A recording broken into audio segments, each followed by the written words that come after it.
যে আপনি দেখুন যে আজ যদি আপনাকে আমি জিজ্ঞেস করি যে ইমাম সাহেব কি আপনাদেরকে জুমাতে কিছু আলোচনা শুনিয়েছে, তখন আপনি বলবেন যে হ্যাঁ অবশ্যই শুনেছি। যদি আপনাকে বলি যে রমজান পেরিয়ে গেল, এই 4টা জুমা আমরা রমজানে পেয়েছি, তো রমজানে যে 4টা জুমা পেয়েছি তো বলেন তো রমজানের আলোচনা হয়েছে, তখন আপনি মাথাটাকে হিলাবেন যে হ্যাঁ আমরা রমজানের ফজিলত গুরুত্ব, রমজানের আমরা মশলা মাসাইল আমরা ইমামের মুখ থেকে শুনতে পেয়েছি। আপনি মাথাটাকে হিলাবেন যে হ্যাঁ আমরা শুনেছি, আলহামদুলিল্লাহ। আর আল্লাহ রসুলের নিয়ম ছিল কি, রাসূল সাল্লাল্লাহু আলাইহি ওয়াসাল্লাম তিনি সিজন ওয়াজ কথা বলতেন, যখন যেটা সময় সে সাপেক্ষে আল্লাহ পাকের রাসূল কথা বলতেন, রাসূলের হাদিস। তো এখন যদি আপনাকে বলি যে রমজান মাস পেরিয়ে গিয়ে তারপরে ইমাম সাহেব আলোচনা করেছে এই আপনার শাওয়াল মাসের 6টি রোজাকে নিয়ে, তা আপনি শুনেছেন? তা আপনি বলবেন হ্যাঁ ঈদের দিন শুনেছি। আপনাকে যদি বলা যায় যে যখন কুরবানির, যখন আমাদের ঈদুল আজহা, যখন আমরা এই চাঁদকে দেখতে পাই, তখন ইমাম সাহেবরা জুমাতে আলোচনা করে যে শুনতে পাও কি যেখানে আজকে আমাদের এই কুরবানির ব্যাপারে বর্ণনা হলো, তখন আপনি বলবেন হ্যাঁ আলোচনা হয়। মুহররমুল হারাম যে মাসটা যখন আগমন করে, তাহলে ওই মাসে কি ওই আলোচনাগুলো শুনতে পান? তা আপনি বলবেন যে হ্যাঁ পাই। ইমাম সাহেব এমনি সাধারণ জান্নাত জাহান্নামের কথাগুলিকে বলে, আপনি বলবেন হ্যাঁ বলে। তাহলে কিছু কি বাদ আর রইল, বাকি কিছু কি আর থাকলো? আপনি জালসাতে আপনি বিভিন্ন প্রকারের ওলামার মুখ থেকে আমি আর আপনি এলাকাতে, এটা আমি মনে করি বা বলি আমরা বক্তারা, যে এটা মালদা জেলা, বিশেষ করে মালদা জেলাতে 2টো থানা জালসার দিক দিয়ে তারা নাম্বার 1-এ আছে। একটা হলো কালিয়াচক থানা, আর একটা হচ্ছে আমাদের ওইদিকে হরিশ্চন্দ্রপুর থানা। তাহলে যদি আপনাদেরকে জিজ্ঞেস করি যে আপনারা বলুন তো এই জালসার জুলুসে কবরের আলোচনা, জান্নাত জাহান্নামের আলোচনা, কিয়ামতের আলোচনা, নামাজের আলোচনা, এগুলো শুনেছেন? আপনি বলবেন হ্যাঁ শুনেছি। তো আলহামদুলিল্লাহ, সমস্ত কিছু আপনাদের জানা বা আপনারা শুনেছেন বা রানিং শুনে আসছেন। যখন আপনাকে এবার আমি বলবো যে এতগুলিন কথা আমরা আর আপনারা শুনে যাচ্ছি, এবার আপনি আমাকে একটা কথার জবাব দেন তো, যে এই কথাগুলিনকে শুনে আমরা কি আমলে পরিণত করি? তখন কাউরির মাথাটা হিলবে যে হ্যাঁ করি, আর কেউ মাথাটা হিলাবে যে না করি না। ঠিক বলছি না ভুল বলছি? হ্যাঁ না বলেন তো, কথা বলুন ঠিক না? তো আমি আপনাকে বলি কথাটা এই জন্য স্মরণ আসলো বা মনে আসলো বলি, এই গত জুমা আমার গ্রামে খুতবা দিলাম। তাতে যখন রমজান মাসে খুতবা দিতে শুরু করি, 5 মিনিট যদি লেট হয়েছে, দেরি করে এসেছি, কাতারটাকে ফিরিয়ে ইমামের জায়গাতে যেতে হয়েছে। আর এখন মুয়াজ্জিন আপনার আজান দিচ্ছে, এক কাতারও হচ্ছে না। আফসোস না আফসোস নই? এই মুসলিম অধপতনে যাবে না তো কে যাবে? আপনি বলুন। আমি এই জন্য বলছি, একটা লোক একটা জায়গাতে প্রোগ্রামে গিয়েছি, ও 150টা টাকা নিয়ে এসে স্টেজে সরাসরি আমার হাতে দিচ্ছে। টাকা নিলাম, নেওয়ার পরে আও মাও করে কাঁদছে। তোকে আমি জিজ্ঞেস করছি যে আপনি কাঁদছেন কেন? এই 150টা টাকা দিয়ে আপনার কান্নার কারণ কি? বলছে কাঁদছি এই জন্য মাওলানা, যে শুধু ভারতবর্ষ বলে নয়, সারা বিশ্বে মুসলিমের দুর্দশা চলছে। বিশেষ করে প্যালেস্টাইনের মাটিতে আপনি দেখুন যে গাজাবাসীদেরকে, ফিলিস্তিনের মুসলমানদেরকে ধ্বংস করে দেওয়া হলো। তার জন্য কাঁদছি যে আল্লাহ যেন তাদের ঈমানকে বৃদ্ধি করে, তারা যেন পাক্কা সাচ্চে ঈমানদার হয়ে যায়।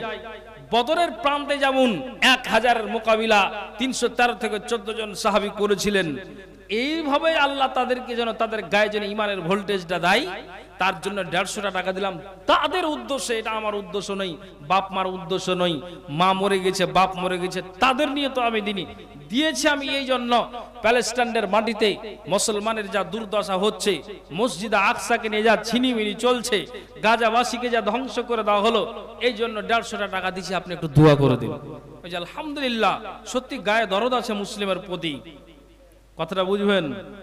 ওকে তখন কিছুক্ষণ পর জিজ্ঞেস করছে, ও আমার সামনে দাঁড়িয়ে আছে, ওকে আমি বলছি যে মুসলমানের জন্য আপনি 150 টাকা দিলেন ফিলিস্তিনের জন্য, আপনি কি নামাজ রোজা করেন? তখন বলছে মৌলভী সাহেব আমি ওটাই পারি না। আল্লাহু আকবার। আপনি আমাকে এবার জবাব দিন, যেই মানুষটা নিজে 150 টাকা ফিলিস্তিনের জন্য দিচ্ছে, তারই নাই নামাজ, তারই নাই রোজা, তারই নাই দান খায়রাত, তাহলে এই মুসলিমের অধঃপতন কার হবে? কথা কি আমার বুঝতে পারছেন? একটু হ্যাঁ করেন তো আপনারা। আফসোস করে কথা বলছি ভাইজান, কথাকে মগজে উঠান। আমি বলছি সাহাবীদেরকে যখন আল্লাহ পাক রাসূল কোনো কথা বলতেন, কানটাকে খাড়া করতেন, আর কানটাকে খাড়া করে দিয়ে তারা মনের কান দিয়ে শুনে সেটাকে এক বাক্যে আমলে পরিণত করতেন। আমি বলছি যে যদি আপনাকে আমি জিজ্ঞেস করি যে আল্লাহ রাসূল কি কোনোদিন মিথ্যা কথা বলেছেন, আপনি মাথাটাকে হিলাবেন যে না, কোনোদিন বলেননি। ধোকা দিয়েছেন? না, কাউকে তো ধোকা দেননি। এতিমের মালকে কি তিনি ছিনিয়ে খেয়েছেন, ভক্ষণ করেছেন? আপনি বলবেন যে না, এটাও কোনোদিন হয়নি। তাহলে যেই নবীর অগ্রপশ্য জীবনের গুনাহকে আল্লাহ তাআলা মোচন করেছেন, আমি সেই নবীর কথা বলছি।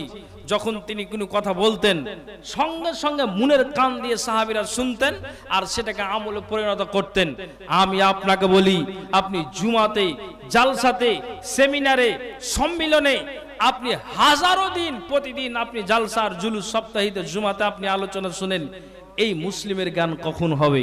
এই উম্মতে মুহাম্মদের জ্ঞান কখন হবে? তারা এক বাক্যে শুনে নিয়ে যদি তারা সেটাকে আমলে পরিণত করে, তাহলে আপনি কতদিন শোনার পরে আপনার জ্ঞানটা আসবে আপনি নিজে চিন্তা করুন। বাড়ি গিয়ে আপনি অঙ্ক করবেন, আপনাকে আমি বুঝার জন্য বলছি ভাইজান। আপনাকে যদি বলি আল্লাহ পাকের রাসূল 10টা সাহাবীর নাম তিনি উল্লেখ করেছেন যে এরা যাবে জান্নাতে, আবু বকর, উমর, উসমান, আলী, আব্দুর রহমান বিন আউফ, এই করে করে আল্লাহ রাসূল 10টি সাহাবীর নাম উল্লেখ করেছেন। এদেরকেই বলা হয় আশারায়ে মুবাশশারা, এরাই আল্লাহর জান্নাতে যাবে।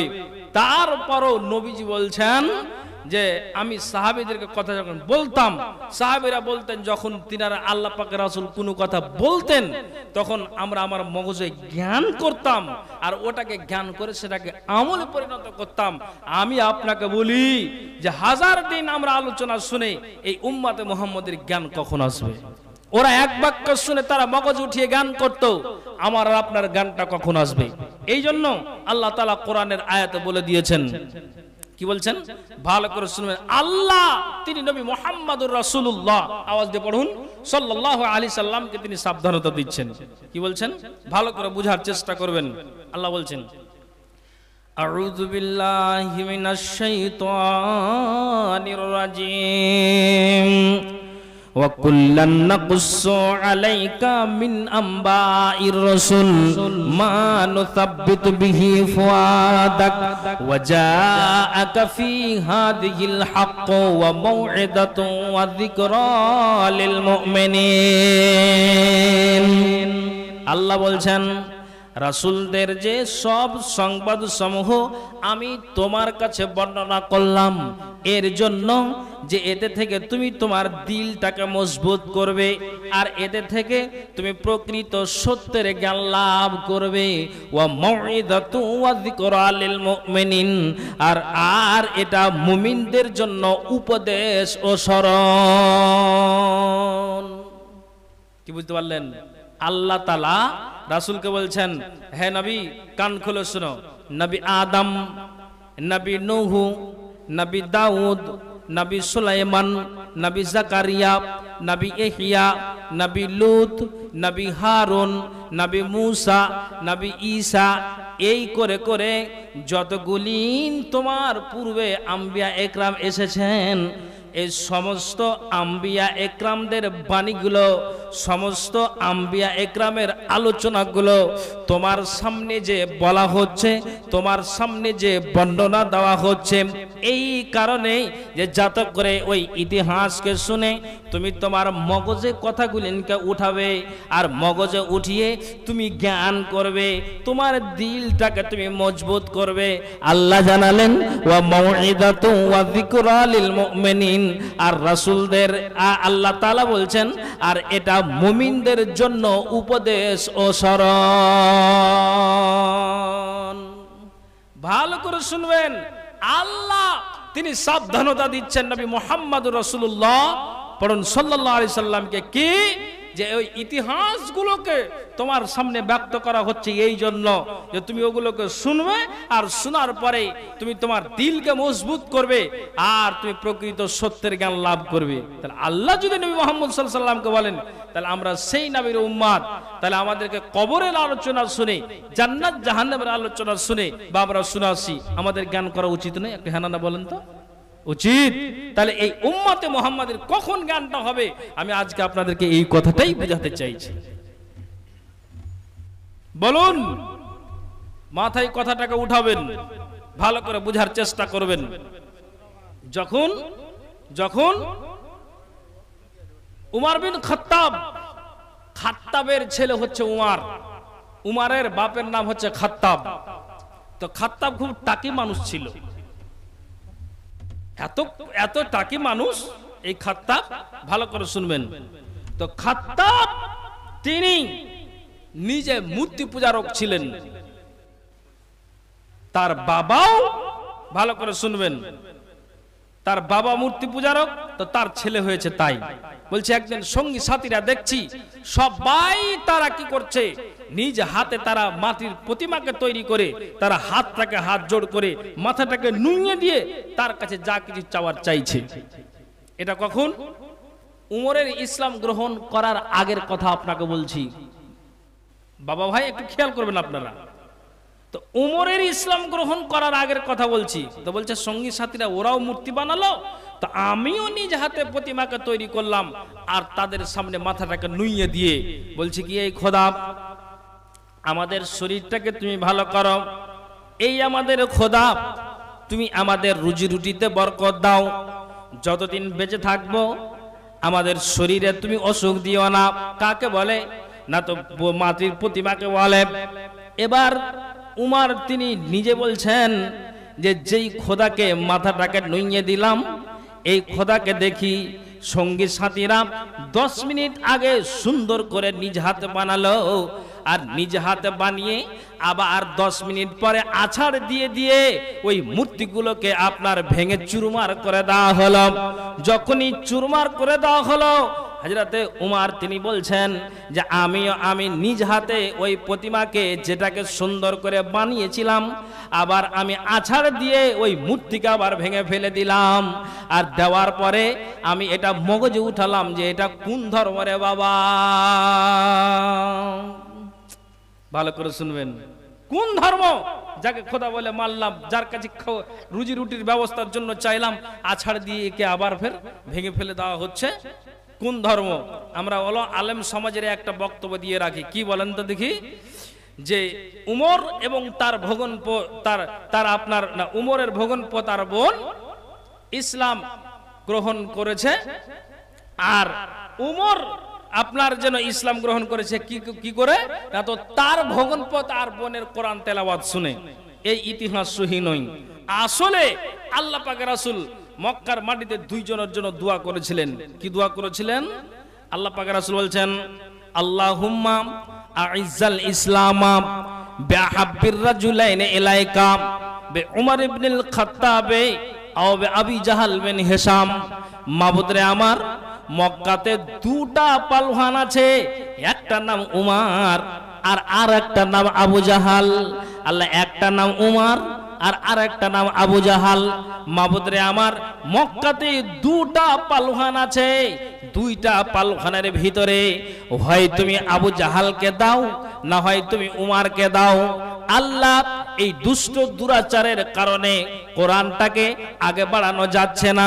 আল্লাহ এই দুষ্ট দুরাচারের কারণে যখন আমরা নামাজে যাই তখন উঁচু কণ্ঠে কোরআন তেলাওয়াত করা যায় না। আল্লাহ এই মক্কাতে দুটা পালওয়ান আছে, হয় তুমি উমারকে দাও, না হয় তুমি আবু জাহালকে দাও। আল্লাহ তাআলা রাসূলের দোয়াকে কবুল করে আল্লাহ তাআলা হযরতে উমারকেই কবুল করেছিলেন। একবার বলুন তো সুবহানাল্লাহ। এখন আমি কি বলতে চাইছি, যে উমার নিজ হাতে প্রতিমাকে তৈরি করে মাথাটাকে নইয়ে দিয়ে তার কাছে চাইছে, বাপ যেমন মূর্তি পূজারক তেমন তার ছেলেও। কিন্তু যখন আল্লাহ তাআলা রাসূলের দোয়াকে কবুল করলেন, উমার ইসলাম গ্রহণ করলেন। একবার বলেন তো আলহামদুলিল্লাহ। এই উমার ইসলাম গ্রহণ করার পর হযরত উমার এবার তিনি নিজে বলছেন, আল্লাহ এতদিন যা ছিলাম তো ছিলাম, কিন্তু যেদিন থেকে আমি আল্লাহর কোরআনকে মেনেছি, যেদিন থেকে আমি রসুলের ফরমানকে মেনেছি, আল্লাহর বাণীকে মেনেছি, রাসূলের কথাকে মেনেছি, আল্লাহর বিধানকে মেনেছি, রাসূলের বিধানকে মেনেছি, যেদিন থেকে আল্লাহ আর আল্লাহ রাসূলের বিধানকে মেনেছি, সেদিন থেকে আমি উমার, সেদিন থেকে আমি আমার দেহটাকে আমল দিয়ে সাজাতে শুরু করে দিয়েছি। হযরত উমার বলছেন যে আমি আমার দেহটাকে যাকাত দিয়ে সাজাতে লাগলাম, আমল দিয়ে। আমি আমার দেহটাকে দান খায়রাতের মাধ্যম দিয়ে আমি আমার দেহকে আমল দিয়ে সাজাতে লাগলাম। আমি আমার দেহটাকে নফল নামাজের মাধ্যম দিয়ে আমল দিয়ে সাজাতে লাগলাম। আমি আমার দেহটাকে তাহাজ্জুদের নামাজ দিয়ে আমি আমার দেহটাকে সাজাতে লাগলাম। কেমন কথা দাদারা আমার, বুঝতে হয়তো পারলেন না। যেমন আপনার বৌমাকে যেদিন আপনার ছেলেটা বিয়ে করে বাড়ি আনবে, সেদিন আপনার বৌমাকে কেমন করে আপনার জন্য ওই দিন আপনার সাজাবে, বিয়ের দিন আপনার সাজাবে গয়না দিয়ে, নাকের ফুল দিয়ে, কানের দুল দিয়ে, হাতের পলা দিয়ে, পায়ের যন্ত্রণা দিয়ে আপনার বৌমাকে সাজাবে। কিন্তু উমর তিনি নিজেই বলছেন, যেদিন থেকে আল্লাহর দিনকে আমি মেনেছি, রাসূলের দিনকে আমি মেনেছি, সেদিন থেকে আমি উমর আমি আমার দেহটাকে আমল দিয়ে সাজাতে শুরু করে দিয়েছি। আমি আমল কি করলাম? যাকাত দিয়ে, দান খায়রাত দিয়ে, তাহাজ্জুদের নামাজ দিয়ে, আমি 5 ওয়াক্ত নামাজের বিনিময়ে রমজান মাসের সিয়ামকে দিয়ে, নফল আপনার নামাজকে দিয়ে, নফল সিয়ামকে দিয়ে আমি উমর আমি আমার দেহটাকে আমি আমল দিয়ে সাজাতে লাগলাম। একবার বলুন তো সুবহানাল্লাহ। উমর বলছেন যে সেদিন থেকে আমি জ্ঞান করলাম, যেদিন কালমাটা পড়লাম আমি জ্ঞান করলাম কি, যে আমার আর অন্যায় করা চলবে না। তো অন্যায় যখন চলবে না, তো আমাকে কবরকে ভাবতে হবে। কে বলছেন? হযরত উমর। তো কবরকে বলে যখন আমাকে ভাবতে হবে, তো ভাবার আগেই না, কবরে যাওয়ার আগেই আমাকে আমার পুঁজি জোগাড় করতে হবে। কাজে আমি হযরত উমর আমি আমার দেহটাকে আমল দিয়ে সাজাতে লাগলাম। একবার বলেন তো সুবহানাল্লাহ। কথাটাকে বুঝাবেন, বুঝার চেষ্টা করবেন। তারপরে উনি বলছেন যে কতদিন ধরে আমি আমার দেহকে আমল দিয়ে সাজাই, সাজাতে সাজাতে তিনি উমর বলছেন যে আমি শেষ মুহূর্তে, শেষ অন্তিম উপদেশে যখন উমর তিনি নিজে ফজরের নামাজটাকে পড়তে আরম্ভ করে দিয়েছেন, এ বাপ আমার ভাইয়েরা কান খুলে শুনবেন তো, এ উমরকে দুষ্ট দুরাচারেরা পিছন দিক থেকে উমরকে তীর মারলো, আর ওই তীরের আঘাতে উমর যেন আপনার ওই সাজদারত অবস্থায় জমিনে পড়ে গেলাম। যেমনই হযরত উমর ওই জমিনে পড়ে যাওয়া সঙ্গে সঙ্গে ওই উমর যেন তখনও পর্যন্ত জ্ঞান হারায়নি, তখনও জ্ঞান আছে। ওই তীরের আঘাতে হযরত উমর জমিনে পড়ে গিয়েছে আর সাজদা থেকে উঠতে পারছেন না। হযরত উমর বলছেন, আচ্ছা বন্ধুরা বলো তো, আমি তোমাদেরকে একটা কথা জানতে চাই, এখনো পর্যন্ত আমার জ্ঞান আছে, জ্ঞানটা আমার হারিয়ে যায়নি, এখন আমার শূন্য হয়ে যায়নি, এখন আমার জ্ঞান আছে। হযরত উমর বলছেন, তোমরা বলো তো সঙ্গী সাথীরা, আমাকে একটা কথা শোনাও। কথা হলে এটাই যে আমি নামাজরত অবস্থায় ছিলাম, এখন আমার জ্ঞান আছে রে, আমি কি আমার নামাজটাকে সমাপ্ত করতে পেরেছি কিনা?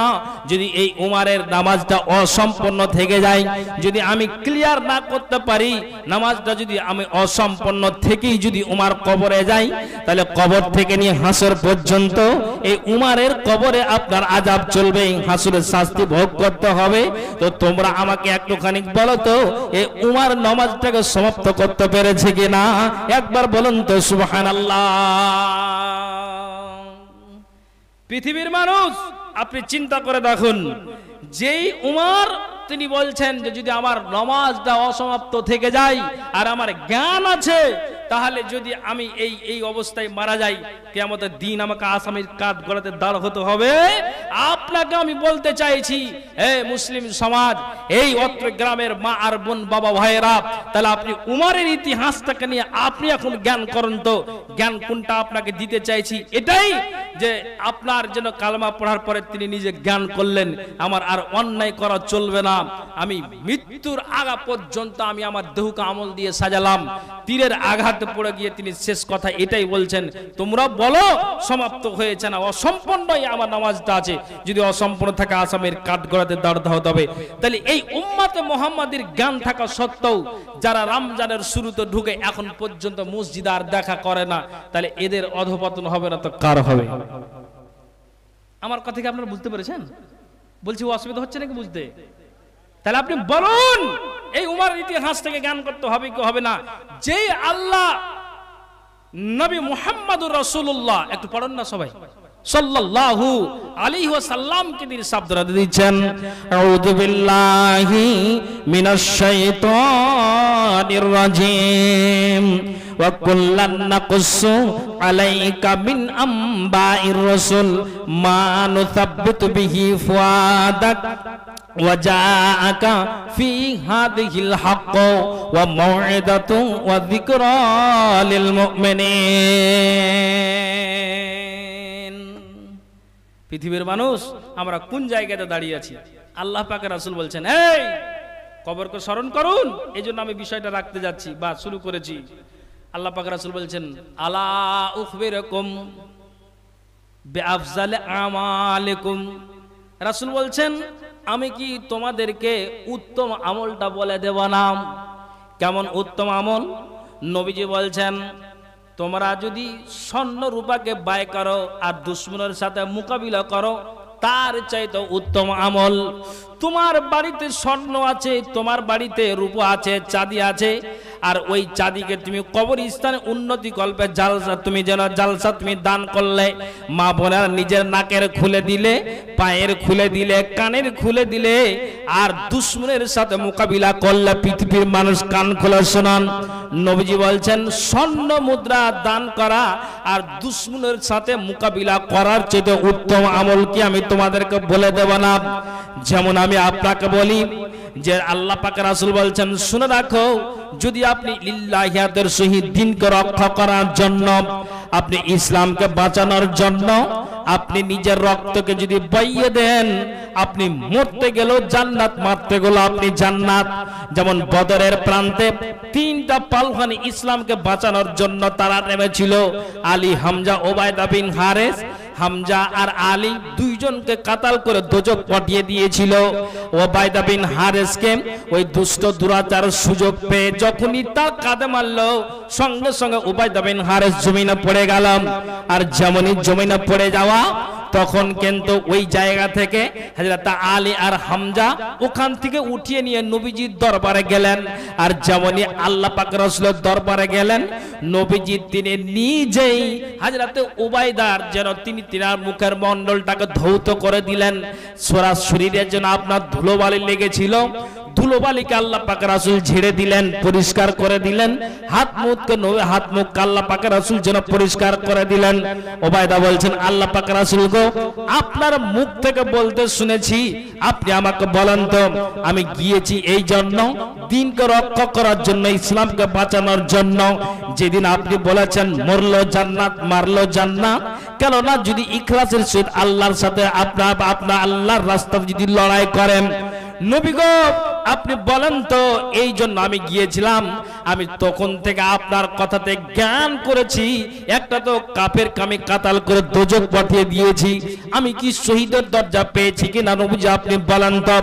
আল্লাহ পাকের রাসূল সঙ্গে সঙ্গে ওবায়দাকে বললেন, ওবায়দা শোনো, তুমি অবশ্যই আল্লাহর জান্নাতে তুমি চলে গিয়েছো, শহীদের দরজা পেয়ে গিয়েছো। ইতিহাস প্রমাণ করে, যখনই নবীজির মুখ থেকে ওবায়দা এই কথাটা শুনলেন, একটু মুচকি টানা হাসি দিলেন, আর হাসি দিয়ে ওবায়দা দুনিয়া থেকে বিদায় নিলেন, বলেন ইন্না লিল্লাহ।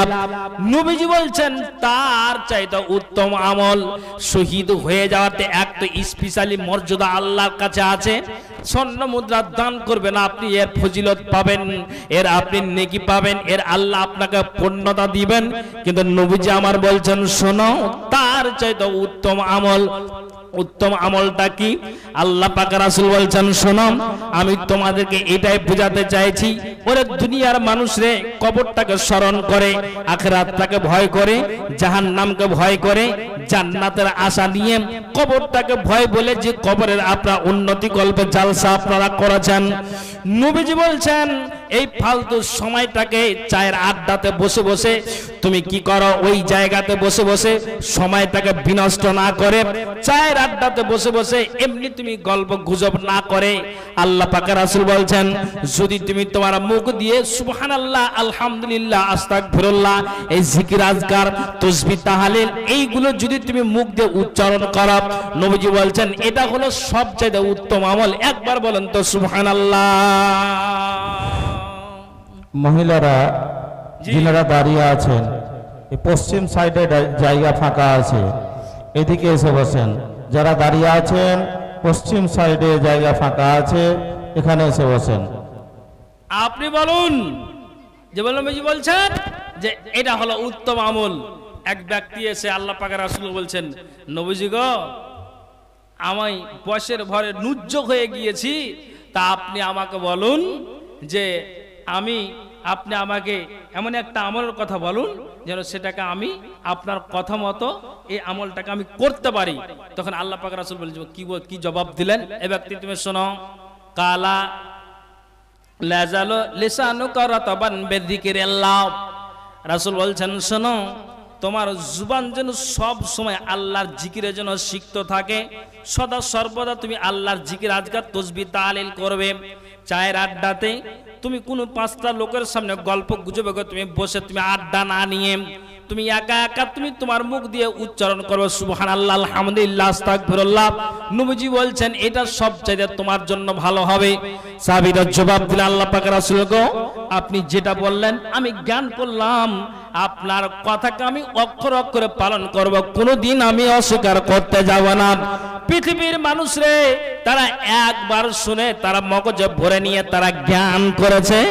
আর আমরা কেমন মুসলমান, আমরা জালসাতে বক্তব্য শুনি, জুমাতে আমরা বক্তব্য শুনি, বড় বড় সেমিনার সম্মেলন হয়, তো আমরা এতগুলি আলোচনা শুনে আমরা যেন শুনেই যাই কিন্তু আমলে আমরা পরিণত করছি না।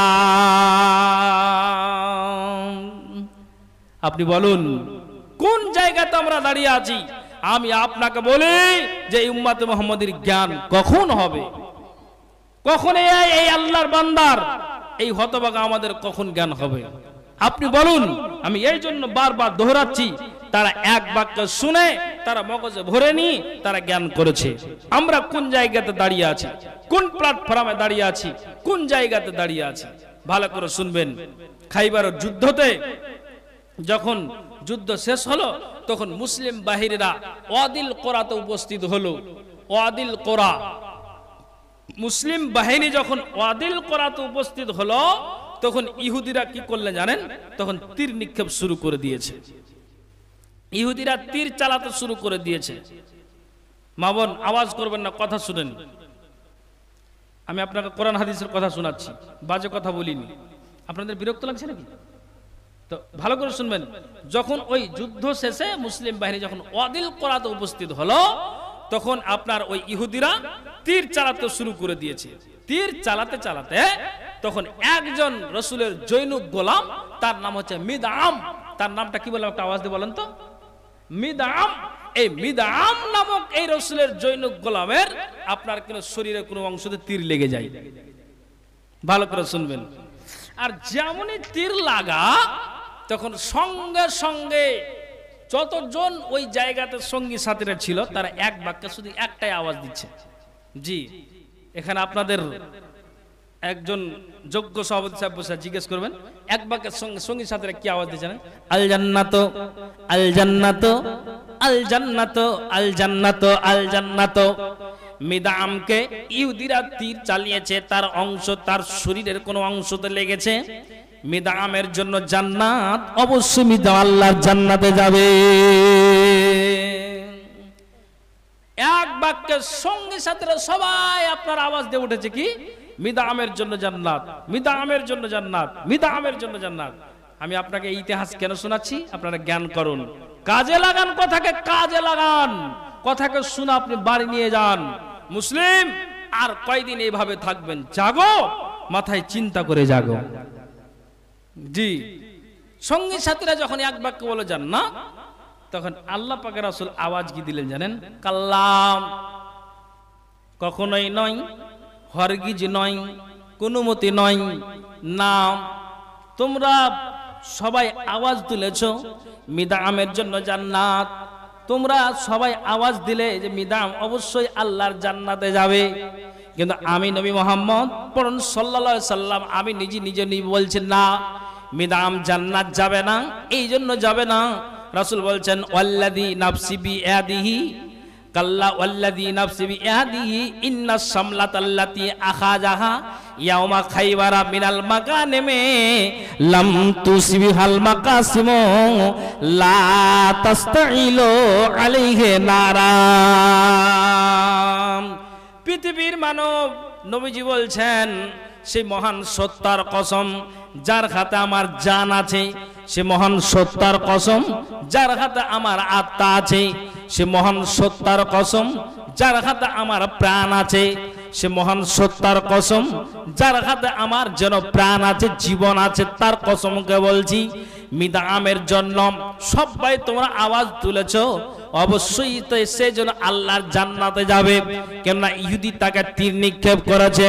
নবীজি বলছেন আমি এই জন্য বলছি মিদাম আল্লাহর জান্নাতে যাবে না। তার কারণ হলো এটাই, এই খাইবারের দিন যখন যুদ্ধ শেষ হলো, তখন ওখান থেকে মিদাম একটা গানিমত বন্টন করার আগেই, মাল ভাগ করার আগেই ওখান থেকে মিদাম একটা চাদরকে নিয়েছিল, আর ওই চাদরটাকে নিয়ে বগলে দেবে বাড়ি নিয়ে চলে গিয়েছিল। আল্লাহ রাব্বুল আলামিনের জিবরাইল ফেরেশতা আমাকে যেন কানে কানে বলে গিয়েছে মিদাম যেন ভাগ বন্টন করার আগেই ওখান থেকে একটা চাদরকে নিয়েছিল, ওই চাদর তার উপরে এখন আগুন হয়ে জ্বলবে। সঙ্গে সঙ্গে সাহাবীরা বললেন আল্লাহ পাকের রাসূল গো, আপনার এই কথা শুনে আমরা জ্ঞান পেলাম, আমরা যেন আমাদের মগজে উঠিয়ে নিলাম। নবীজি গো, আমরা তো এই ব্যাপারে আমরা বেখবর ছিলাম, কিছুই আমরা জানছিলাম না। সবাই আমরা ওই তীরের আঘাতটা দেখে বললাম যে অবশ্যই আল্লাহর জান্নাতে যাবে, কিন্তু আপনার কাছ থেকে একটা আসল তথ্য পাওয়া গেল। নবীজি বলছেন হ্যাঁ, জিবরাইল আমাকে বলে গিয়েছে মিদাম আপনার যেন ওই গানিমতের মাল বন্টন করার আগেই যেন চাদরটাকে লুকিয়ে বাড়ি নিয়ে চলে গিয়েছিল, ওই চাদরটা তার গায়ে এখন আগুন হয়ে জ্বলবে। সঙ্গে সঙ্গে ওই সাহাবীরা কেউ তারা ওই গানিমতের মাল থেকে কেউ জুতার ফিতা একটা দুইটা করে নিয়েছিল, ওইখান থেকে ওই খবরটা শুনে জুতার ফিতাকে সঙ্গে সঙ্গে আল্লাহ রাসূলের কাছে জমা করে দিলেন। আর জমা করে দেওয়ার পরে পরে নবীজি বলছেন ওরে সাহাবীরা শুনো, সিরাকুন আও সিরাকান মিন নার, এই ফিতাগুলো ছিল আগুনের ফিতা। সাহাবীরা বলছেন নবীজি গো, একটা চাদরের বিনিময়ে যদি তাকে জাহান্নামখানাতে যেতে হয়, আমরা ওই অন্যায়টা করেছিলাম। আপনার এই মুখ থেকে শুনে আমরা জ্ঞান করলাম, মগজে উঠিয়ে নিলাম, এটা আমাদের অপরাধ হয়েছে, কাজে আমরা এই ফিতাগুলিকে জমা করে দিলাম। একবার বলুন সুবহানাল্লাহ। এখন আপনারা আমাকে উত্তর দেন তো, উত্তরটা এটাই দেন কি তারা এটাকে শুনে অন্যায় কাজ করেছিল, নিজে সিলিন্ডার হয়ে গিয়ে নিজেকে কবর আযাব থেকে বাঁচিয়ে নিল, জাহান্নাম থেকে তারা বাঁচিয়ে নিল নিজের শরীরকে, দেহটাকে, যেটা অন্যায় হয়েছে তারা জ্ঞান করে আল্লাহ রাসূলকে জমা করে দিলেন।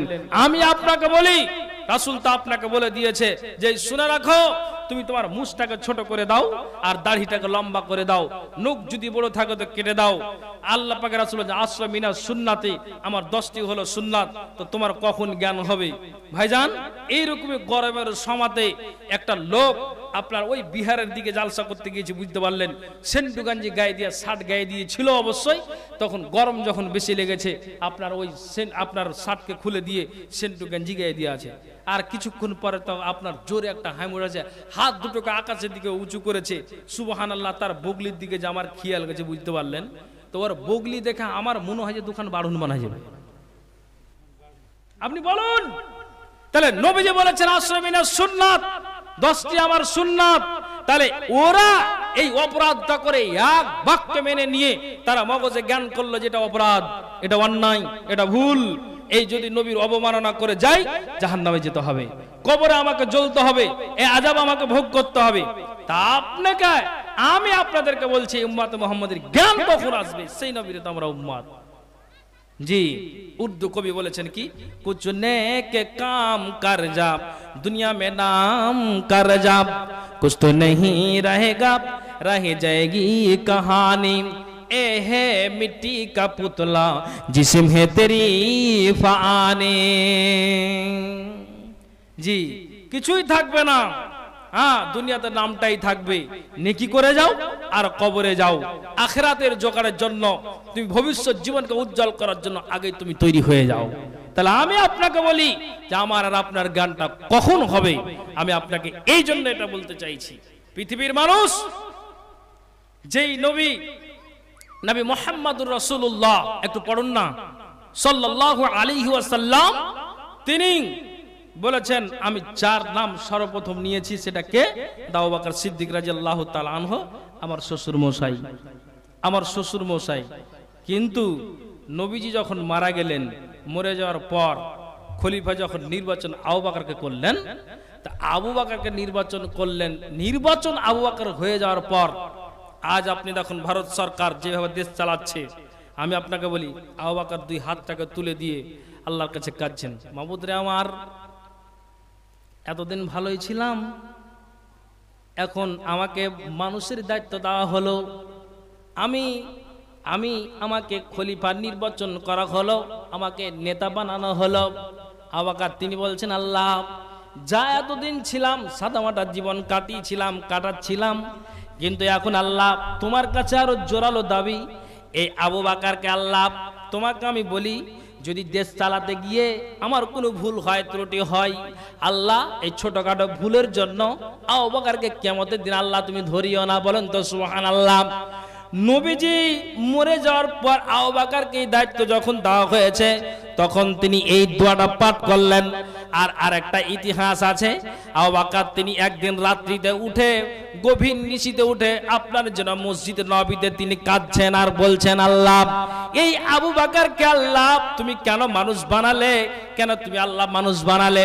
এই আবু বকরকে আল্লাহ তুমি মানুষ না বানিয়ে যদি আল্লাহ আমাকে পশু বানাতে, তাহলে এই গ্রামের মানুষেরা, আমি যখন কাউরির ডালে বসতাম, গাছে বসতাম, ওখান থেকে আমাকে বাচ্চা ছেলেরা কিংবা কাউরির ফসলে যেতে গেলে ওখানে আমাকে ঢেল ছুলে মারতো। দুই ডানাকে আমি মেল করে দিয়ে মান্ডায় চলে যেতাম, ওখান থেকে উঠতে উঠতে বৈষ্ণবনগর যেতাম, 16 মাইল যেতাম। এই করে করে আমি ডালে আর পাতে ঘুরতাম, চলতাম, ফিরতাম। আল্লাহ তুমি এই আবু বকরকে কেন তুমি মানুষ বানালে? কেন নাল্লাম উহুজার হিসাব, কিয়ামতের দিন আল্লাহ পশু পাখির হিসাব হবে না। আল্লাহ এই আবু বকরকে কেন তুমি আল্লাহ তুমি মানুষ বানালে? একবার জোরে বলেন তো সুবহানাল্লাহ। আমি আপনাদেরকে বলতে চাইছি, যেই আল্লাহ রসুল বলে দিয়েছেন আবু বকর তুমি আল্লাহর জান্নাতে যাবে, এত কোনো সন্দেহ নাই। তারপরও যদি এই ব্যক্তিটা এইভাবে আল্লাহকে অ্যাপ্লিকেশন জানান, তাহলে আমি আর আপনি পাপী গুনাহগার। এই মুসলিমের, এই উম্মতে মুহাম্মাদের কখন জ্ঞান হবে? আমি আপনাদেরকে এটাই বুঝাতে চাই। আপনি বলুন, বলুন। এই জন্য আমি আপনাদেরকে বলতে চাইছি, পৃথিবীর মানুষ আমরা আছি কোন জায়গাতে দাঁড়িয়ে। আমাকে একটা দায়িত্ব দেওয়া হয়েছে, ইনশাআল্লাহ সেই দায়িত্ব পালন করব। তার আগে কয়েকটা হাদিস বলবো। কি হাদিস? একটু ভালো করে শুনবেন, বুঝার চেষ্টা করবেন। কি কথা? যতজন আমরা এখানে আছি, আর পৃথিবীতে যত মানুষ বেঁচে আছে বা যারা চলে গিয়েছে কবরে, আপনারা আমাকে একটা আওয়াজ দিয়ে বলবেন, কেউ কি বলতে পেরেছে না পৃথিবীতে পারবে যে আমি বেঁচে আছি, যখনই মরবো, মরার পরে কবর আজাব আমার মুক্তি হবে, আর আমি মরে যাওয়ার পর যখন আল্লাহ পৃথিবীকে ধ্বংস করবে, আর পৃথিবীকে ধ্বংস করে দেওয়ার পরে যেদিন হিসাব নিকাশ হবে, তা আমি মরে যাওয়ার পর নিশ্চিত কবরে আজাব হবে না, আর আমি আল্লাহর জান্নাতে যাবো। এটা কেউ বুক ফুলে বলতে পারবে? একটু হ্যাঁ না বলেন না আপনারা জি, কথা কেন আপনারা বলছেন না? আবার আপনারা আওয়াজ দিয়ে বলেন তো, কেউ কি বলতে পারবে যে মরে যাওয়ার পর আমি অবশ্যই আল্লাহর জান্নাতে যাব? আওয়াজ দিয়ে বলুন। কিন্তু পৃথিবীর মাটিতে একজন মানুষ বলেছে হ্যাঁ আমি অবশ্যই জান্নাত যাব। আপনাকে যদি আমি হাদিসের রেফারেন্স দিই তো আপনার অসুবিধা কিসের? একজনে পৃথিবীর মাটিতে বলেছেন যে হ্যাঁ আমি মরব, আর মরে যাওয়ার পর আমি জান্নাত যাব, এত কোনো সন্দেহ নাই। তাহলে সেই ইতিহাসকে শুনে আমাকে জ্ঞান করতে হবে কি হবে না? আমি আপনাকে বলবো যে হ্যাঁ হবে, হবে। আমি আজকে গাল বাড়াই করে বলছি এই গ্রামে এসে, কিন্তু আপনি মাথায় রাখুন, যদি আমার ইবাদতে কোনো বিঘ্ন হয়ে থাকে বা করে থাকি বা হয় বা করে, কিয়ামতের দিন আল্লাহ আমাকে ছাড় দেবে না। বুঝার চেষ্টা করে আপনাকে আমি ফালতু কথা শুনাই না। কে ওটা? একটা হচ্ছে আবু সুফিয়ান বিন হারেস, আর একটা হচ্ছে আবু সুফিয়ান বিন হারব। তো যেটা আবু সুফিয়ান বিন হারেস, এই আবু সুফিয়ান বিন হারেস যখন মরতে চলেছে, জ্ঞান করুন, মগজে উঠান, আল্লাহ তিনি সাবধানতা দিচ্ছেন কে? নবী মুহাম্মদুর রাসূলুল্লাহ সাল্লাল্লাহু আলাইহি ওয়াসাল্লামকে। কি বলছেন? ওয়া কুল্লান নাকুসু আলাইকা মিন আমবাইর রাসূল মা নুসাব্বিতু বিহি ফুআদাক ওয়া জাআকা ফি হাযিহিল হক্ক ওয়া মাউইদাতু ওয়া যিকরা লিল মুমিনিন। পৃথিবীর মানব এই আবু সুফিয়ান বিন হারিস তিনি যখন মরতে চলেছেন, ওই সময়ে আপনার যেন আবু সুফিয়ান বিন হারিসের বিবি কাঁদতে লেগেছেন, আল্লাহ স্বামী মরে গেলে আমি বিধবা হয়ে যাব। মেয়ে কাঁদে, আল্লাহ ঈদের দিন আমার আব্বা আমাকে কত আদর আপ্যায়ন করে, আমাকে সুন্দর করে আমাকে পোশাক আমাকে খরিদ করে দিতাম, কালিয়াচক মার্কেট থেকে আমাকে সুন্দর পোশাক এনে দিত। ছেলেও কাঁদে, মেয়েও কাঁদে, প্রতিবেশীরা কাঁদে। আবু সুফিয়ানের মধ্যে একটা মানুষ দুনিয়া ছেড়ে চলে যাচ্ছে। সুবহানাল্লাহ। হে পৃথিবীর মানুষ, অত্র গ্রামের মা আর বোনেরা একটু কান খুলে শুনবেন, জ্ঞান করবেন। আবু সুফিয়ান বলছেন, কান্না করিও না ও আমার বিবি, খবরদার চোখ দিয়ে পানি ঝরায় না। ছেলে কান্না করিও না, মেয়ে কান্না করিও না। এক দুই করে করে আজ আমার 2 থেকে 2.5 বছর হয়ে গেল ইসলাম কবুল করাম। নবীর যেদিন থেকে নবীর বাণীকে মেনেছি, আল্লাহর বিধানকে মেনেছি, রাসূলের বিধানকে মেনেছি, সেদিন থেকে আমি আমার জীবনটাকে, আমি আমার দেহটাকে, আমি আমার শরীরটাকে, আমি আমার হাতকে আর পাকে নিজেকে এতটাই সংযত হয়ে চলি, এতটাই আমি কঠিন করে চলি, এতটা নিজেকে সাবধানতা অবলম্বন করে চলি, আমি নিজের জন্য এতটা কদম ফেলি, নিজে আমি এতটা ধাপ ফেলে আমি চলি। এই পৃথিবীর মানুষ ও আমার বিবি, খবরদার কান্না করিও না, ছেলে কান্না করিও না, মেয়ে কান্না করিও না। নবীজি আমাকে যেইভাবে চলতে বলেছেন, আমি আবু সুফিয়ান সেইভাবে চলেছি। আল্লাহ কোরআনে যা বলেছেন, নবীজি আমাকে ওইভাবে আদেশ দিয়েছেন, সেইভাবে আমি চলেছি। ইসলাম গ্রহণ করার আগে আমি আবু সুফিয়ান যা ছিলাম তো ছিলাম, এটা ঠিক আছে, কিন্তু আমি সেদিন থেকে কালেমা পড়ে নেওয়ার পরে আমি জ্ঞান করলাম যে এখন আমার আর অপরাধ চলবে না, নিজেকে আমি সংযত হয়ে আমি চললাম। তখন জনাব আবু সুফিয়ান বলছেন, আল্লাহর কসমকে বলি, ইসলাম গ্রহণ করার পর থেকে নিয়ে এখন পর্যন্ত আমার মৃত্যুর পালা, এখন আমাকে কবরে যেতে হবে, পৃথিবী থেকে বাঁচতে আসেনি, সবাইকে দুনিয়া ছাড়তে হবে। আবু সুফিয়ান বলছেন, আল্লাহর কসমকে বলছি, আমার দ্বারা দিয়ে বিন্দু মাত্র একটা ক্ষুদ্র অন্যায় হয়নি। একবার জোরে বলেন তো সুবহানাল্লাহ। আজ না হয় কাল তুমি যাইবা কবরে, যাওয়ার সময় দেখিবে চেয়ে গো তোমার সবই রইবে পড়ে, যাওয়ার সময় দেখিবে চেয়ে গো। আজ না হয় কাল তুমি যাইবা কবরে, যাওয়ার সময় দেখিবে চেয়ে গো তোমার সবই রইবে পড়ে, যাওয়ার সময় দেখিবে চেয়ে গো। তাহলে আপনি আমার সাথে কথা বলেন তো, যে ইতিহাস থেকে আমাকে আর আপনাকে একটু এক বাক্য বলবেন, জ্ঞান না উচিত নয়? হ্যাঁ না বলুন, বলুন। অবশ্যই উচিত। হ্যাঁ বলেন।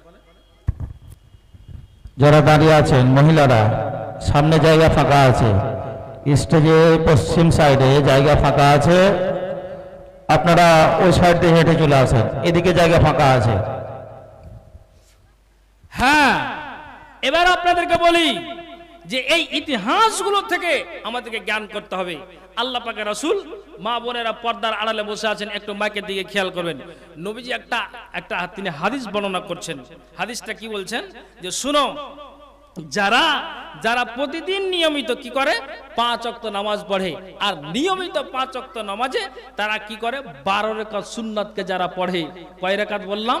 12 রাকাত সুন্নাতকে যারা পড়ে, তো 12 রাকাত সুন্নাতকে যারা পড়বে, আল্লাহ রাসূল সাল্লাল্লাহু আলাইহি ওয়াসাল্লাম বলছেন যে এই 12 রাকাত সুন্নাতের বিনিময়ে আল্লাহ তাআলা তার জন্য জান্নাতে একটা ঘর বানিয়ে দিবেন। একবার বলা যাবে নাকি সুবহানাল্লাহ?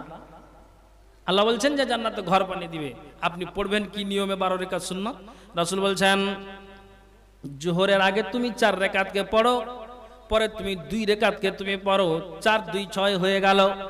আসরের আগে আর পরে সুন্নাতে মুআক্কাদা নাই, কিন্তু যদি কোনো মানুষ প্রতিদিন নিয়মিত আপনার জন্য জামাতের আগে যদি 4 রাকাত সুন্নাতকে পড়ে দেয়, তাহলে রাসূল বলছেন রাহিমাল্লাহ ইমরান, আল্লাহ তাআলা ওই ব্যক্তির প্রতি রহম করেন, দয়া করেন, যে ব্যক্তিটা 4 রাকাত সুন্নাতকে আসরের জামাতের আগে পড়ে দেয়।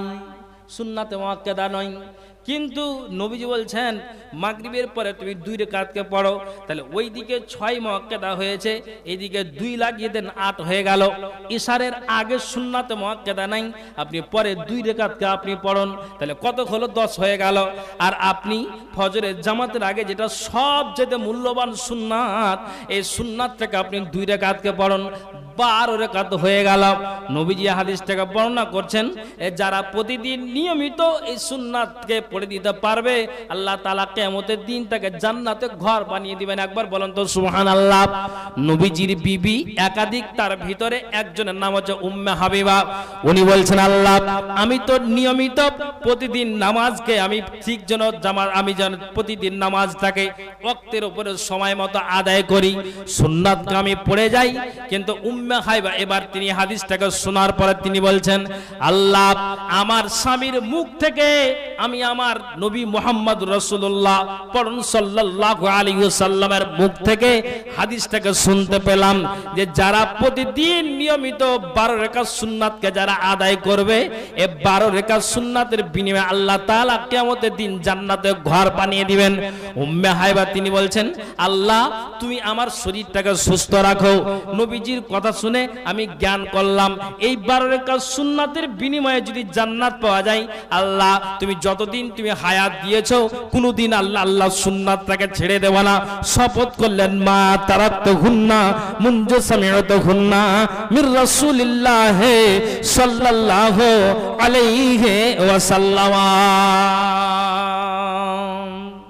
উম্মে হাবিবা কি বলছেন? মা বোন কান খুলে শুনবেন, যে আমি রাসূলের মুখ থেকে হাদিসটাকে শুনে আমি জ্ঞান করলাম, আর করলাম আল্লাহ যতদিন তুমি আমার হায়াত দিয়েছো তুমি শরীরকে ভালো রাখো, আমি যেন সঠিকভাবে তোমার ইবাদত করতে পারি, সুন্নাত যেন না ছুটে যায়, আমি ঠিক মতো আদায় করতে পারি, তোমার জন্য জান্নাত আমি ঘর পেয়ে যাবো। জোরে বলুন সুবহানাল্লাহ।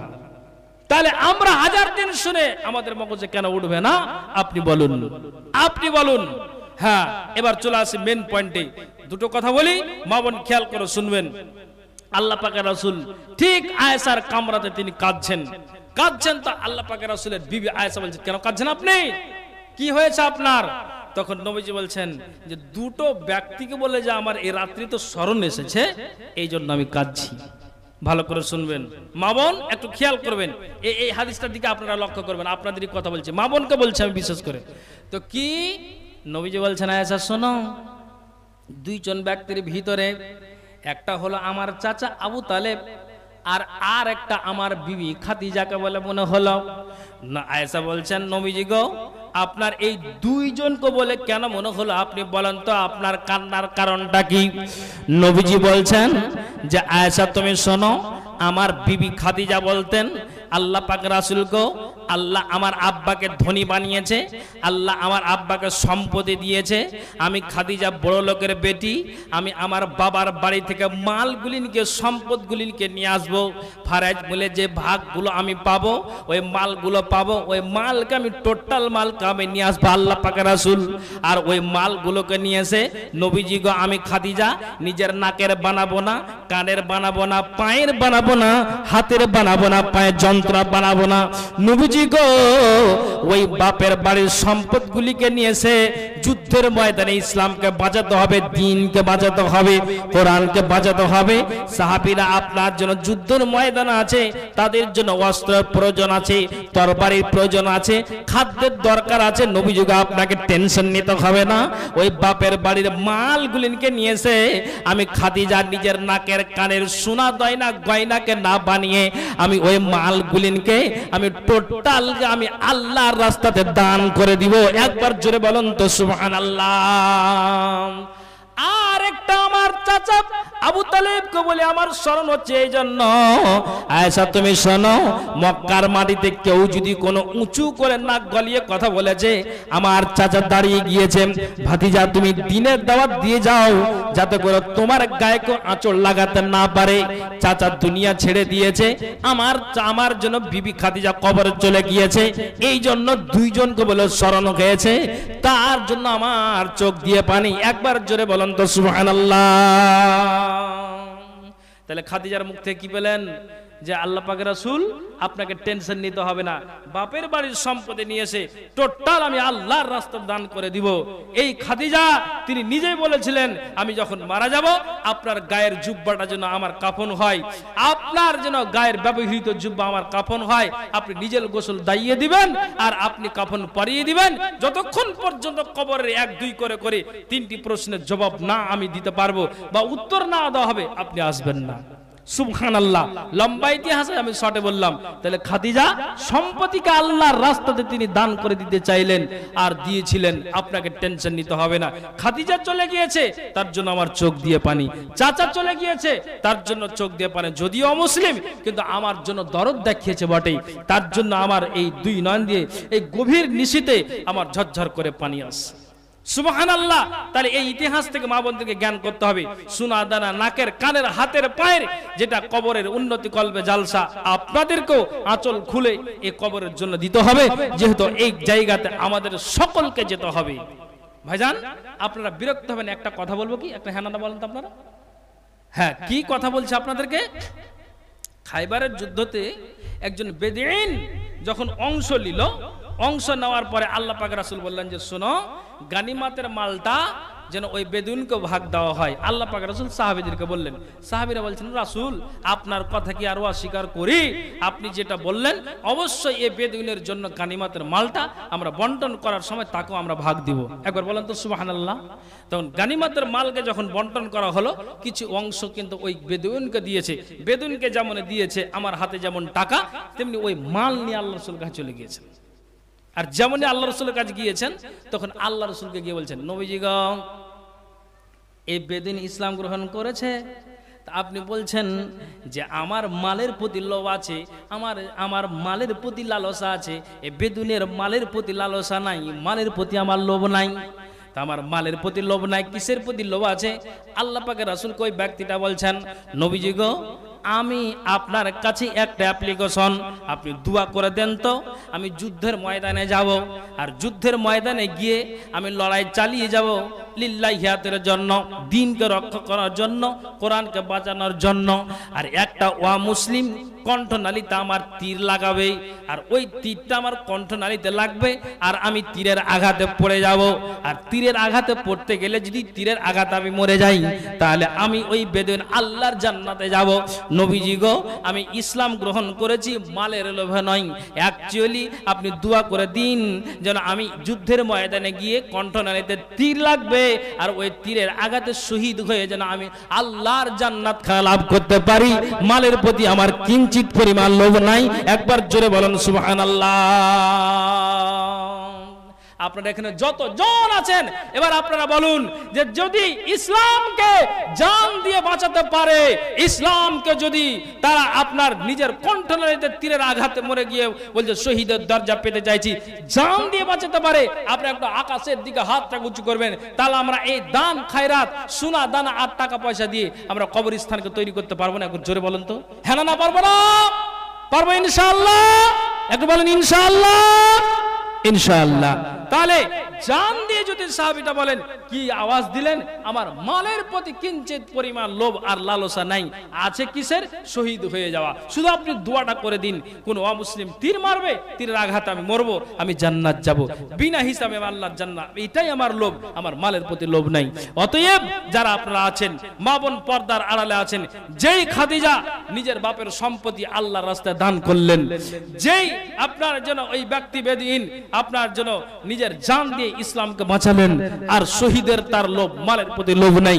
আমি আপনাদেরকে বলবো, যারা আপনারা এই জায়গাতে আছেন আর যারা মা বোনেরা পর্দার আড়ালে আছেন, আমি তাদের উদ্দেশ্য সকলকে আমি আপনাদেরকে বলবো যে আল্লাহর ওয়াস্তে আপনারা এই কবরস্থানের জন্য আমি আপনাদেরকে বলবো, কেমন আল্লাহওয়ালা আছেন আপনারা তো 5,000, 10,000, 2,000, 1,000 করে আপনারা দিতে পারবেন বা দেনাওয়ালা আছেন, আমি আপনাদেরকে বলবো যে আসেন আল্লাহর ওয়াস্তে, আমি 10,000 থেকে নিয়ে 1,000 পর্যন্ত অপশনে কোনটা আপনার সুবিধা, একটু আল্লাহর ওয়াস্তে এসে এই কবরের আপনার জন্য উন্নতি কল্পে জালসা, যেই জায়গাতে আমাদের সকলকে যেতে হবে, আমি 10টা কলম আমি অলরেডি দেখতে চাইছি 5,000টা টাকা করে, যারা আপনার জনম নবীজি বলে দিয়েছেন ও যদি নিজের জান দিয়ে ইসলাম বাঁচাতে পারে, খাদিজা দিদি বাপের সম্পত্তি দিয়ে ইসলামকে বাঁচাতে পারে, আপনি 1,000, 2,000, 5,000 টাকা দিয়ে আপনি এই আসল ঠিকানা যেটা আমাদের কবর, কেন আমরা এই কবরকে তৈরি করতে পারবো না?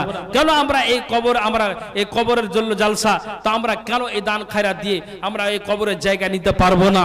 ভাইজান, আমি আপনাদেরকে এটা বলতে চাইছি। তো যারা আপনারা সামনে বসে আছেন, কিংবা যারা আপনারা হয়তো আনাচে কানাচে আছেন, মা বোনেরা যারা পর্দার আড়ালে বসে আছেন, আমি ওই খাদিজার মতো মা বোনদেরকে দেখতে চাইছি যে মা বোনেরা একটু আল্লাহর ওয়াস্তে আপনারা আসুন, নাকের কানের হাতের পায়ের, বা আপনারা ওই টাকা পয়সাগুলো আঁচল খুলে খুলে আল্লাহর ওয়াস্তে অবশ্যই আপনারা দিয়ে পাঠান। আপনাদেরকে বলছি যে অন্তত আসারে মুয়াসসারা 10টা কলম, প্রথম নম্বরে যেই সাহাবীর নামটা নিয়েছিলেন তার নাম হল আবু বকর। আমি সর্বদা আবু বকরের মতো একজনকে দেখতে চেয়েছি, কোন আল্লাহর বান্দা আছেন যে আমি দিচ্ছি? কে আছেন বলুন যে আমি দিচ্ছি আল্লাহর ওয়াস্তে? বলুন ইনশাআল্লাহ আল্লাহ তাআলা আপনার রুজি রুটিতে বরকত দিবে। জি, অতএব যারা আপনারা আছেন আপনাদেরকে বলছি 5,000, 2,000, 1,000 হলো, আমি 10টা কলম চাইছি আল্লাহর ওয়াস্তে এসে। যে কবরের কি জায়গা নেওয়া হবে নাকি মশাই? 1 বিঘা জমি। আচ্ছা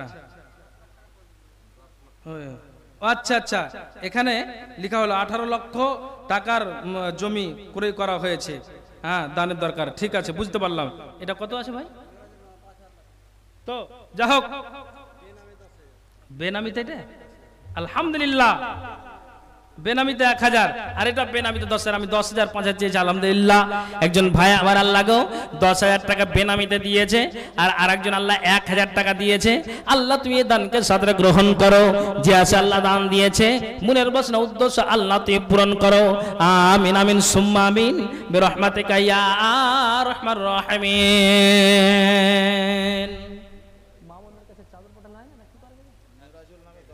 আলহামদুলিল্লাহ, আমি ওই 10,000 চেয়েছিলাম মেরাজুল নামে, উনি আমার ভাই, উনিও 10,000 টাকা দিয়েছেন। লিল্লাহি তাকবীর, লিল্লাহি তাকবীর। উনি 10,000 টাকা দিয়েছেন। আরেকজন 10,000। বদরের প্রান্তে 3টা পালোহার নেমেছে, আলী, হামজা, উবাইদা বিন হারিস। তো আমি আরেকজনকে দেখতে চাইছি, উবাইদা বিন হারিস শহীদের মর্যাদার। আর কে আছে যে একজন 10,000 টাকা দিতে পারবেন? কে আছেন বলুন যে আমি দিচ্ছি? বলুন তো আল্লাহর ওয়াস্তে। হ্যাঁ, 18 লক্ষ টাকা দিয়ে প্রায় আপনার জমি ক্রয় করা হয়েছে কবরস্থান। আর সত্যি সবারই দরকার আছে, এই জায়গাতে আমাদের সকলকে যেতে হবে। একটু আল্লাহর ওয়াস্তে আসুন, এসে এই আপনার জন্য অবশ্যই আপনারা দানের হাত থেকে বাড়িয়ে দিন। আমি আপনাদেরকে বলছি, এখন না পারবেন আপনি 2 দিন সময় নিয়ে নেন। মা বোন ওই যে আপনাদের কাছে গিয়েছে, অবশ্যই চাদর ভরেন। সুন্নাতি দান ওই খাদিজার মতো কে দিতে পারবেন? নাকের কানের হাতের পায়ের কে দিতে পারবেন? আংটি দিতে পারবেন? আপনার এগুলো আল্লাহ রসুল সুন্নাতি দান, রসুল এই দানগুলোকে পছন্দ করতেন।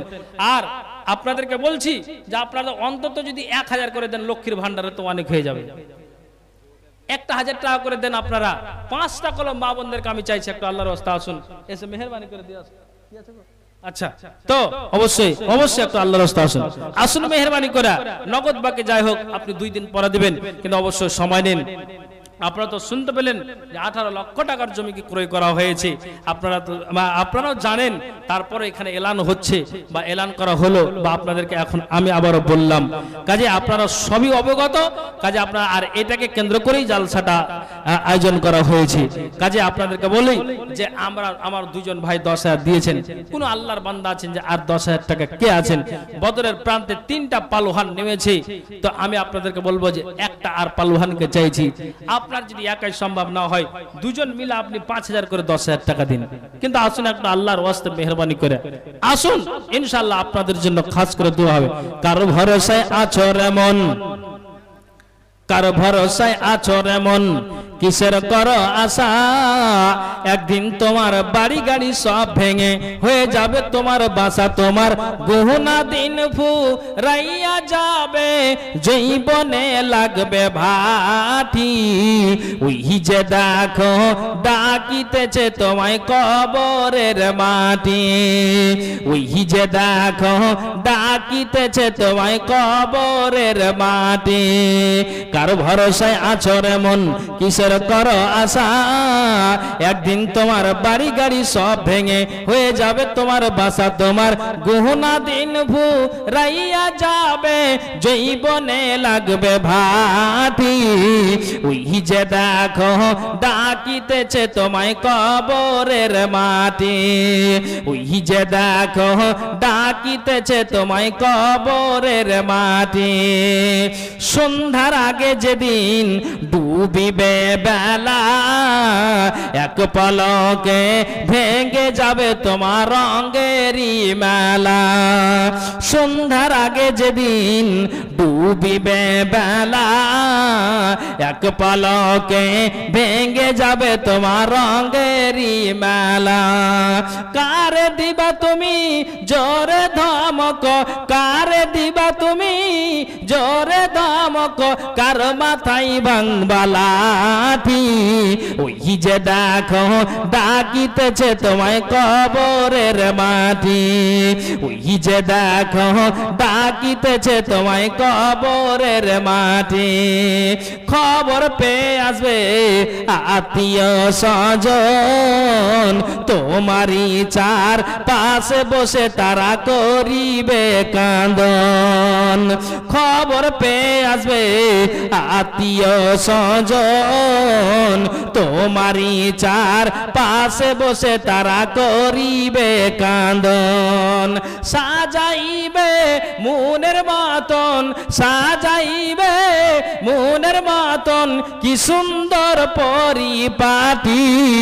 ওই যে দেখো ডাকিতেছে তোমায় কবরের মাটি, ওই যে দেখো ডাকিতেছে তোমায় কবরের মাটি।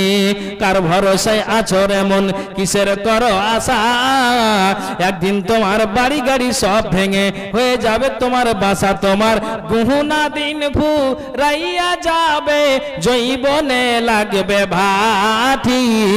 ওই যে দেখো ডাকিতেছে তোমায় কবরের মাটি, ওই যে দেখো ডাকিতেছে তোমায় কবরের মাটি। ভাইজান, এখানে আল্লাহর ওয়াস্তে বলুন, আমি আপনাদেরকে বলেছি অন্তত 2টো কলম আমি 5 চেয়েছি। কোন আল্লাহর বান্দা আছেন 2টো কলম 10 হয়েছে, 2টো কলম 5 বলেন কে আছেন এখানে যে আমি দিচ্ছি?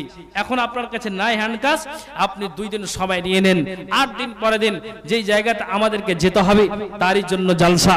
কাজে আপনাদেরকে বলছি, কারা আপনারা আছেন একটু এতজনের ভিতরে একটু ইশারা করবেন।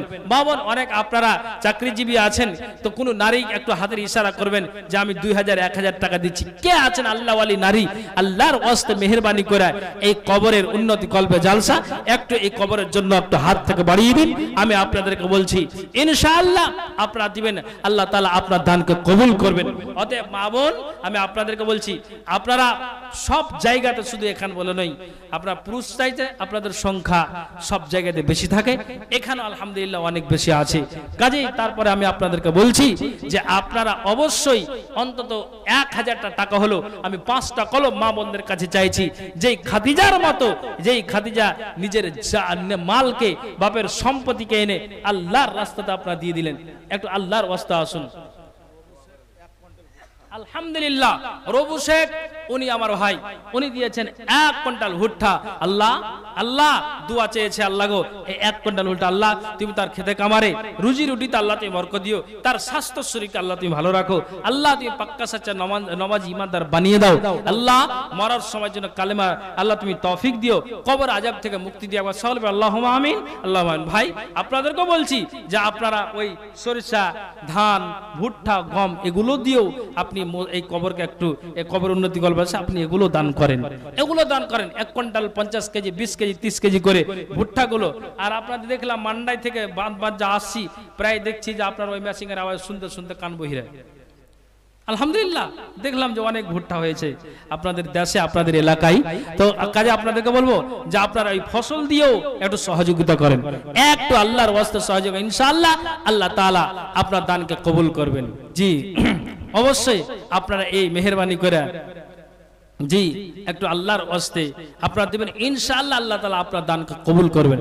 কেমন ভালোবেসেছিল দয়ার নবীজিকে, কেমন ভালোবেসেছিল দয়ার নবীজিকে, কেমন ভালোবেসেছিল দয়ার নবীজিকে।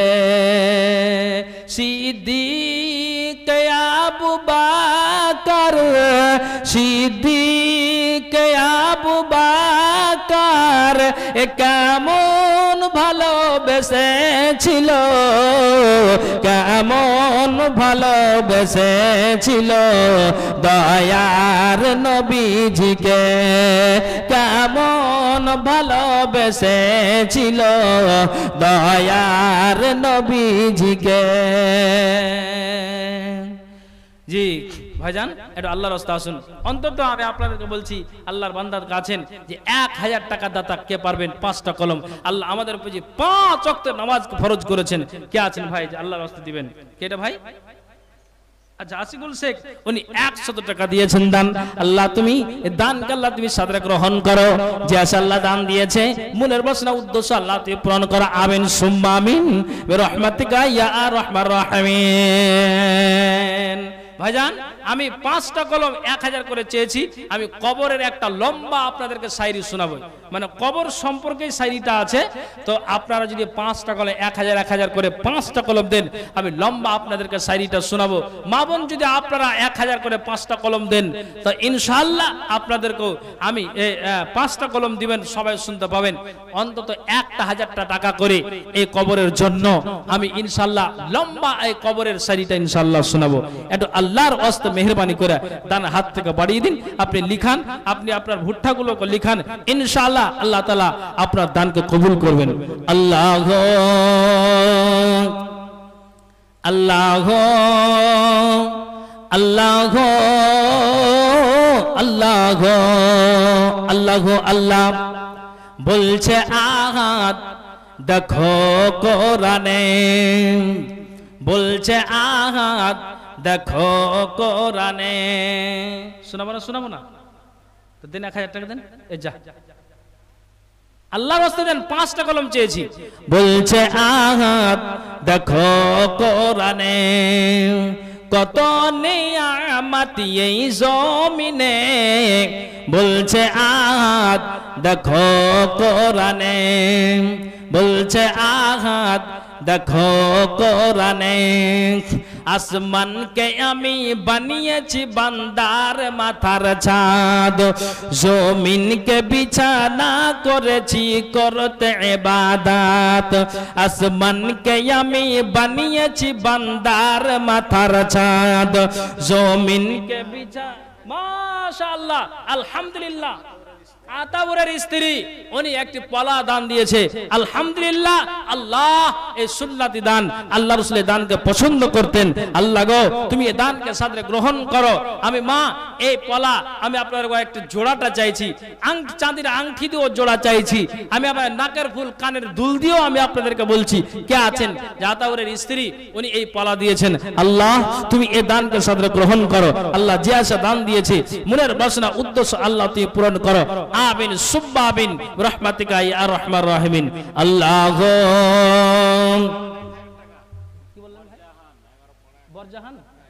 বরজাহান আলহামদুলিল্লাহ উনি 1000 টাকা দিয়েছেন, আলহামদুলিল্লাহ। আল্লাহ গো 5 ওয়াক্ত নামাজ আল্লাহ আমাদের প্রতি ফরজ করেছেন, আমি 5 জনকে চেয়েছি আল্লাহ, আর 4টা কলম বাকি, ইনশাআল্লাহ পূরণ হবে।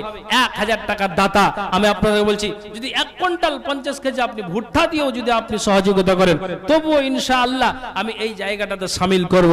আমি আপনাদেরকে বলছি একটু আল্লাহর ওয়াস্তে লিখান যে আল্লাহ গো আল্লাহ গো আল্লাহ গো আল্লাহ গো আল্লাহ গো আল্লাহ বলছে আহাদ দেখো কোরআনে, বলছে আহাদ দেখো কোরআনে, কত নিয়ামত এই জমিনে